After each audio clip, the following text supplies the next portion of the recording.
Beneath the quiet charm of Newtown, Connecticut, a forgotten chapter of American history is crumbling brick by brick.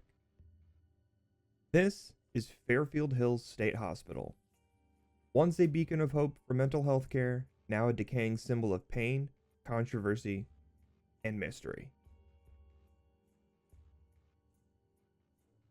By the 1920s, Connecticut's mental institutions were overwhelmed.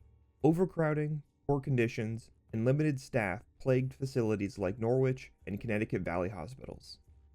The solution? A new hospital in the center of the state, designed from the ground up to house thousands. Construction began in 1931, and by 1933, the first patients arrived at Fairfield Hills State Hospital. Built on over 700 acres, the hospital was a model of self-sufficiency. Red brick Georgian revival buildings stretched across the landscape, administration offices, patient wards, recreation halls, and a sprawling underground tunnel system connecting them all.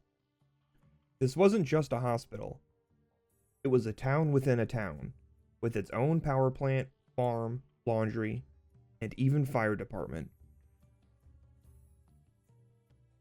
The goal of Fairfield Hills was noble on paper: to provide care and treatment to those suffering from mental illness in a therapeutic environment. At its peak, over 4,000 patients were admitted here, overseen by hundreds of nurses, doctors, and orderlies. But as with many institutions of the time, the treatment methods were often experimental and brutal by today's standards. Electroconvulsive therapy, insulin shock therapy, and later lobotomies became common. Patients were often isolated, restrained, or subjected to treatments without consent. While some truly did find refuge here, others never left. By the 1950s, Fairfield Hills, like many state hospitals, became overcrowded, underfunded, and over-reliant on extreme treatments. The post-war boom led to a spike in mental health diagnoses, and the institution grew fast, but not wisely. Shock therapy sessions were performed in groups. Lobotomies, considered cutting edge at the time, were administered regularly. Many patients were committed for reasons we'd find absurd today: depression, alcoholism, even homosexual tendencies, or rebelliousness. Nurses and staff worked tirelessly, often with good intentions, but systematic issues, understaffing, and a lack of oversight led to tragedies. Stories emerged of abuse, neglect, and cover-ups. Some patients reportedly died during treatments. Others simply disappeared from the records.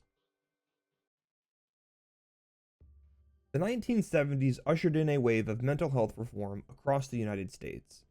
Public pressure mounted. Advocacy groups exposed the darker realities inside psychiatric hospitals. Deinstitutionalization became the new approach. Psychiatric patients were to be treated in community settings, not locked away in remote facilities. So, Fairfield Hills began to empty. Buildings were shuttered one by one, staff numbers dwindled, but the hospital remained open. Just barely. Throughout the 1980s and early 90s, the facility struggled to stay relevant in a system that no longer needed it.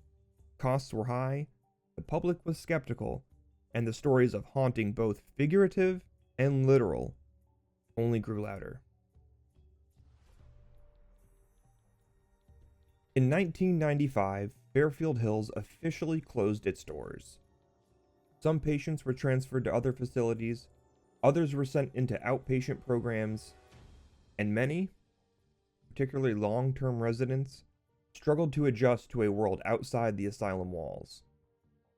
The buildings were left to rot, the once busy halls felt silent, equipment and records were abandoned, nature began reclaiming the campus, and the hospital became a magnet for urban explorers, thrill seekers, and ghost hunters. Ask any local, and they'll tell you Fairfield Hills is haunted. Whispers echo from empty rooms, apparitions appear in windows, cold spots, doors slam on their own. Some say the underground tunnels are still active, just not with the living. One popular legend tells of a patient named Anna, who reportedly died during electroshock therapy and can be heard still screaming beneath the old administration building. Are these ghost stories, or echoes of past and real suffering? Today, the town of Newtown owns the property. Several of the buildings have been restored and repurposed, used for town offices, recreational programs, and even film sets. But the core of the hospital, including the underground tunnels and many patient buildings, remain off limits. Their walls still bear the scars of what happened there. Fairfield Hills is no longer a place of healing, nor a place of horror. It's a memorial to the complexity of the mental health care system in America, a reminder of both progress and pain.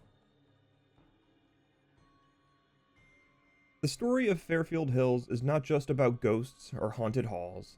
It's about real people, patients, nurses, doctors, families, all caught in a system that didn't fully understand them. As we reflect on the hospital's legacy, I ask, how can we do better today?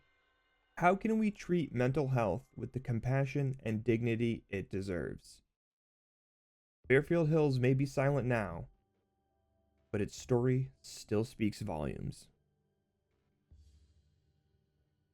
Thanks for joining me on this journey through Fairfield Hills.